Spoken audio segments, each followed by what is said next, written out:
Namaste guys, Radhe Krishna. Devkanya's kitchen and ब्लॉगमध्ये आपल्या सर्वांचं स्वागत आहे. आणि मी आज भाजलेल्या पोह्यांचा चिवडा करणार आहे. तर त्याच्यासाठी लागणारं साहित्य हे भाजलेले पोहे घेतलेत मी पाव किलो. खोबऱ्याचे पातळ काप करून घेतलेत अर्धी वाटी.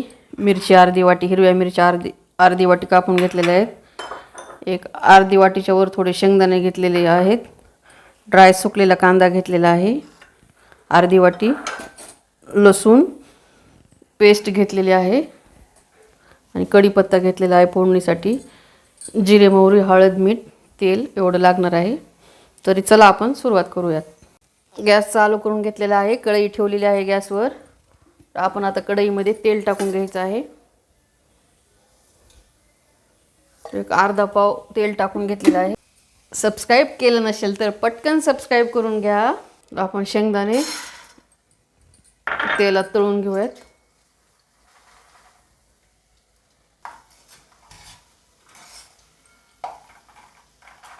आपण शेंगदाणे तेलात टाकलेले आहेत. शेंगदाणे तळून घेऊयात. शेंगदाणे तडतड वाजत आहेत. काढून घेऊयात शेंगदाणे आणि भाजलेल्या पोह्यावर टाकून देऊयात.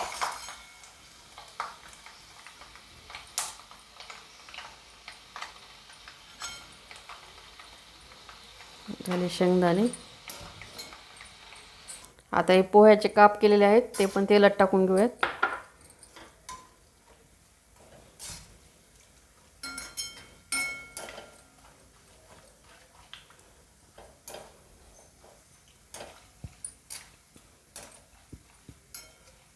गुलाबी कलर यायला लागला, असा ब्राऊन तांबूस कलर यायला की खोबरं पण काढून घ्यायचं. जाळायचं नाही जास्त आपल्याला.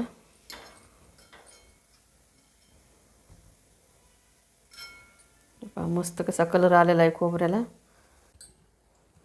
सुकवलेला कांदा पण आपण तेलात टाकून घेऊयात.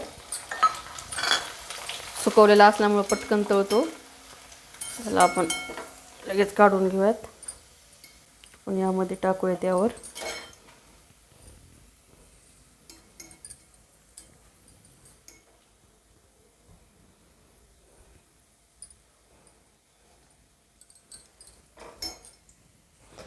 चला, आपल्याला तेलात कढीपत्ता पण तळून घ्यायचा आहे.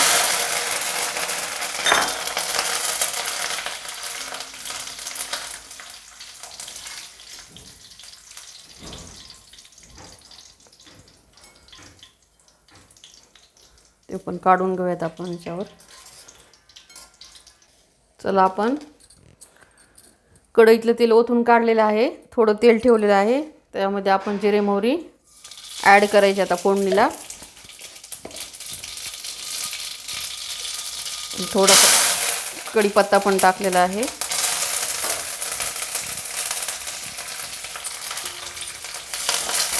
हिरव्या मिरचीचे काप केलेले पण टाकून घेऊयात आपण. आता आपल्याला फोडणी घालायची. पोहे सुरुवातीलाच भाजलेले असल्यामुळं त्याला काही भाजून घ्यायची वगैरे काही गरज नाही. पोहे असे खुसखुशीतच आहेत ते भाजलेले असल्यामुळं.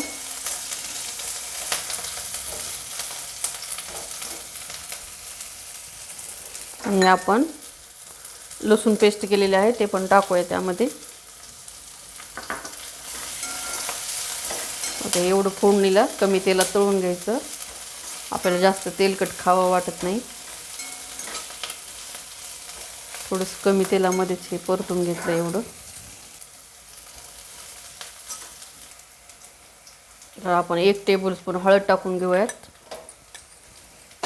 आणि तिखटसाठी आपण हिरवी मिरची टाकली. आपल्या चवीनुसार, आवडीनुसार हिरव्या मिरचीचे काप घालायचे. खोबरं पण आपल्या आवडीनुसार टाकायचं. शेंगदाणे आपल्या आवडीनुसारच टाकायचे. तर आता ही फोडणी झालेली आहे.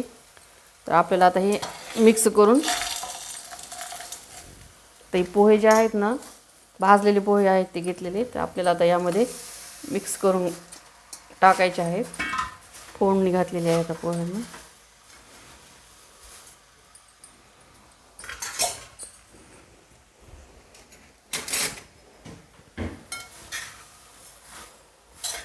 कमी गॅसवर आपण हलवून घेऊया.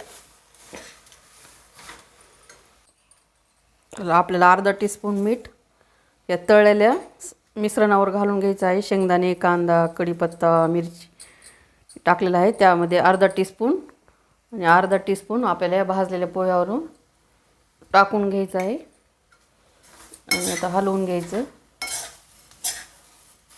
हे मस्त असं पिवळा कलर यायलेला आहे. चला आपण हे मिक्स घेतलेलं आहे सर्व करून. आता आपण हे कांदा, कढीपत्ता, शेंगदाणे आहेत ते पण आपण टाकूयात. तर गॅस बंद करून घेऊयात. मस्त असं मिक्स करायचं जायला. खाली उतरून घेतलं तरी चालतंय. आता कढईवरचं गॅसवरली कढई आता खाली ठेवून घेऊयात. मस्त आपला भाजलेल्या पोह्यांचा चिवडा झालेला आहे. आपल्याला मधल्या वेळेत 4 वाजता असं भूक कधी लागलेली असेल जास्त तर आपल्याला खाता येतो. लहान मुलांना करून देता येतो असं मस्त. आणि भाजलेल्या पोह्यांचा असल्यामुळं खुसखुशीत लागतो असं खायला. आपण यामध्ये हिरवी मिरची टाकण्याच्या ऐवजी लाल मिरची पण टाकू शकता. लाल मिरची पावडर. ड्राय कांद्याच्या ऐवजी आपण ओले कांदे पण टाकले बारीक कापून तळून तरी चालतं. तर मी आता हे सुकलेला कांदा होता घरात म्हणून सुकलेलाच टाकलेला आहे. छान लागतो हा पण असा खुसखुशीत लागतो कांद्यामध्ये. आपण आता चिवडा यामध्ये काढून घेऊयात.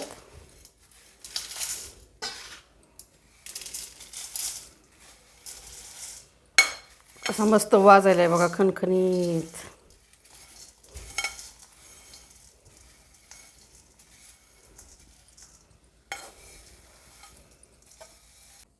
कसा वाटला आपला उन्हाळी स्पेशल पोह्यांचा चिवडा केलेला आहे तर कमेंट करून सांगा.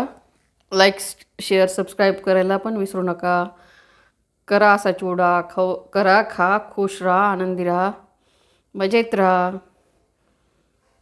Okay, bye bye. भेटू पुढच्या रेसिपी बरोबर.